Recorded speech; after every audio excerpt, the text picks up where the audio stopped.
આજે વાત કરીશું રાણી લક્ષ્મીબાઈના અદમ્ય જુસ્સાની, જે એક નાટક પર આધારિત છે. બસ આ એક જ વાક્યથી શરૂ થયો હતો એક મહાન સંઘર્ષ.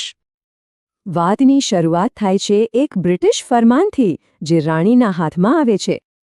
લોર્ડ ડેલહાઉસીને લાગ્યું કે રાજા વગર ઝાંસી હવે લાચાર છે. ગુસ્સાથી રાણીએ એ ફરમાન ફાડી નાખ્યો, જાણે અંગ્રેજોના ઘમંડના ટુકડા કરી દીધા.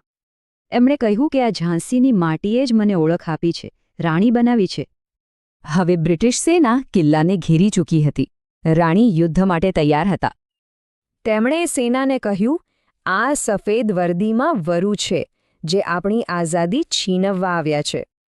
પ્રજા પાસે બે જ રસ્તા હતા: ગુલામી સ્વીકારો અથવા રણચંડી બનીને લડો. રણચંડી એટલે કે દેવી દુર્ગાનું યુદ્ધ માટેનું ઉગ્ર સ્વરૂપ, એ બનવાનું આહ્વાન હતું.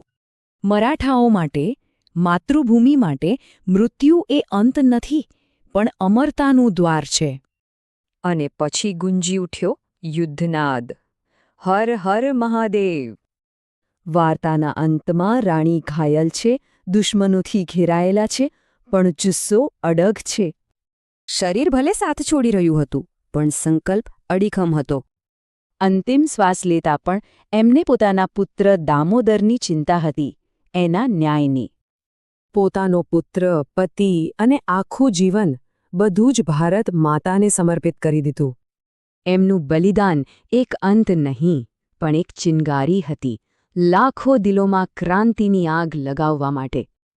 અને એમના અંતિમ શબ્દો હતા, જય હિન્દ.